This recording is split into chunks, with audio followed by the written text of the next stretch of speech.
This is a simulation of the speaking test of the International English Language Testing System taking place on 5th of September 2023. I'm Mohammad Hassanjan, the practice examiner, and the candidate for today's session is Alicia. Good afternoon. My name is Mohammad Hassanjan. What is your full name, please? Alicia Kealoha. And what should I call you? Alicia. Thank you, Alicia. Now, in the official IELTS speaking test, you may have to show your identification, but as this is just a simulation of the test, you do not need to show any ID card or passport. In the first part of the test, I'd like to ask some questions about yourself. Where are you from?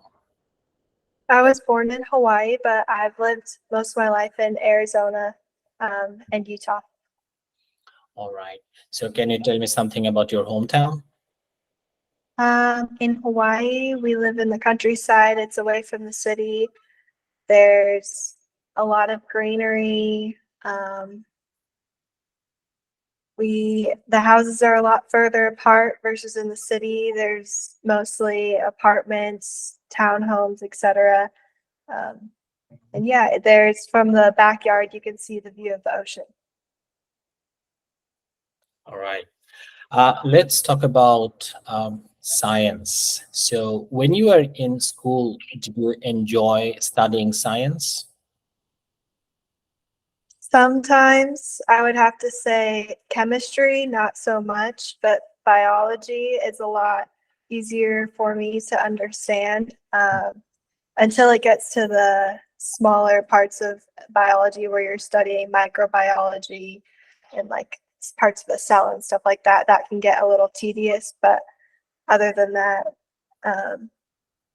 yeah, I would say science is it's such a broad subject that I feel like I could say I do like science. What do you remember about your science teachers at school?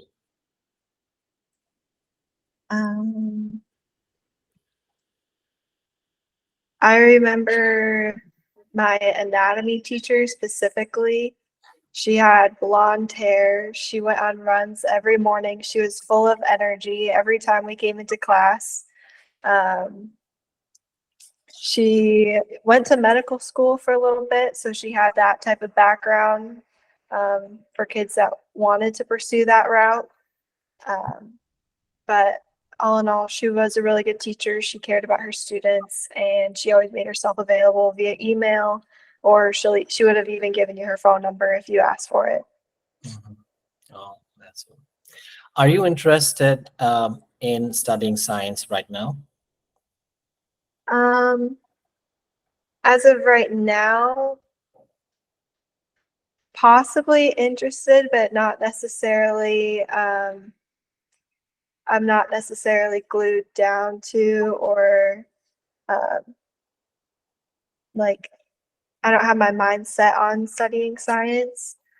I have a lot of other interests. I prefer math over science, to be honest. So anything like economics wise and stuff like that, that would be something more that I would like to do than science. But I am interested in parts of science and learning more about it.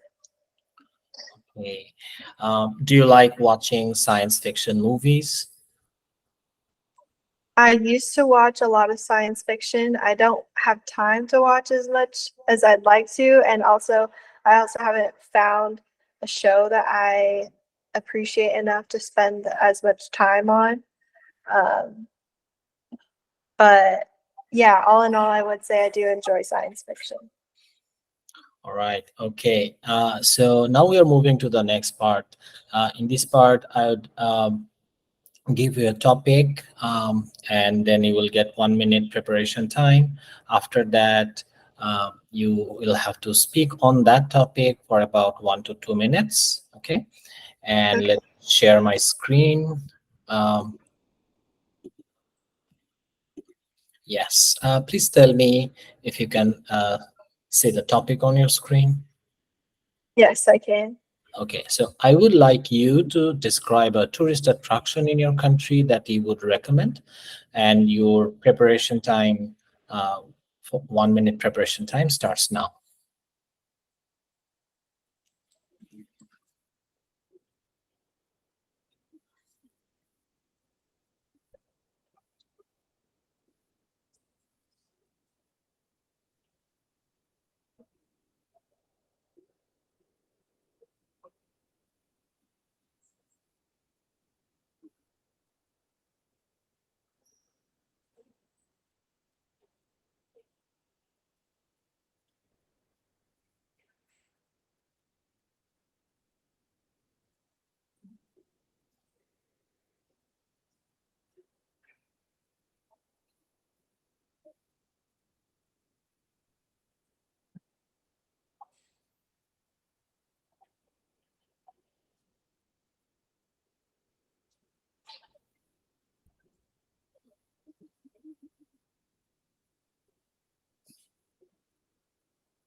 All right. So your time is up now.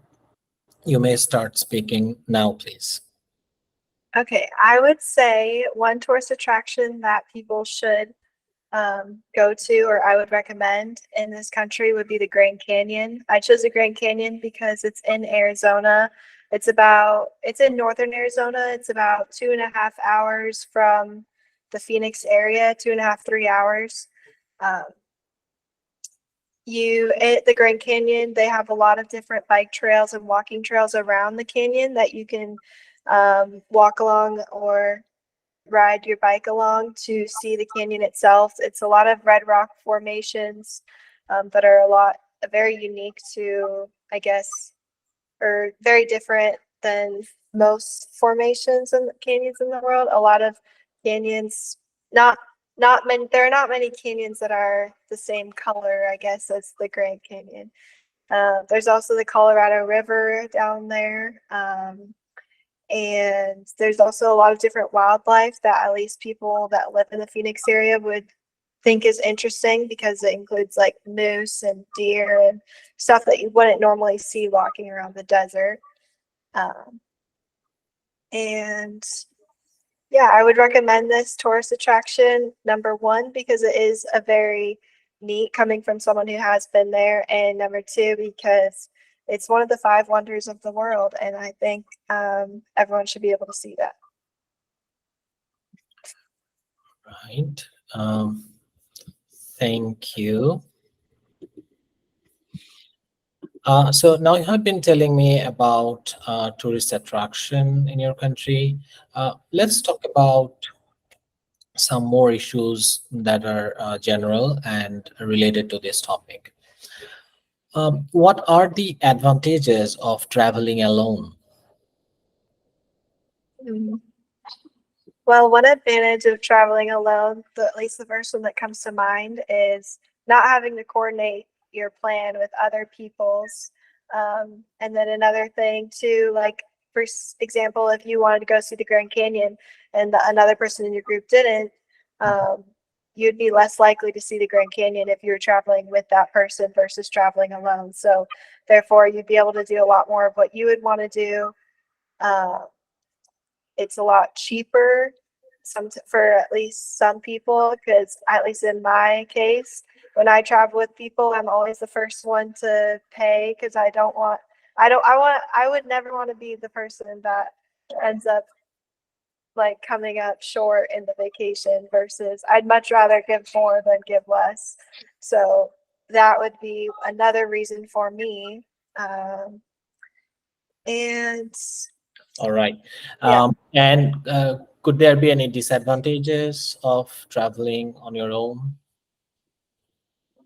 I guess maybe some of the disadvantages could include not having someone to talk to all the time.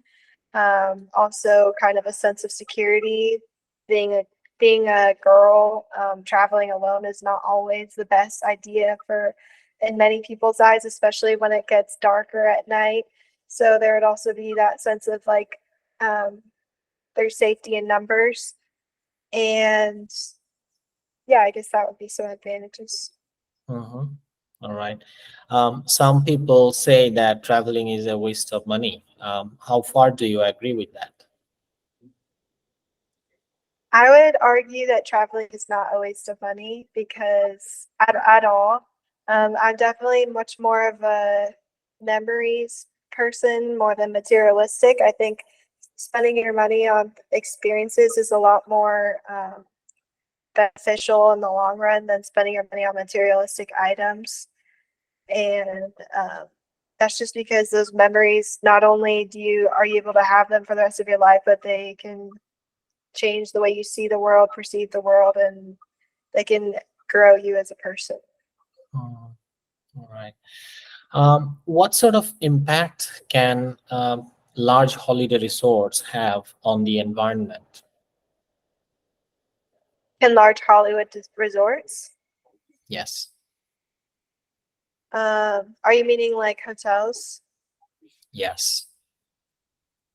Um, I would say they can be negative for the environment,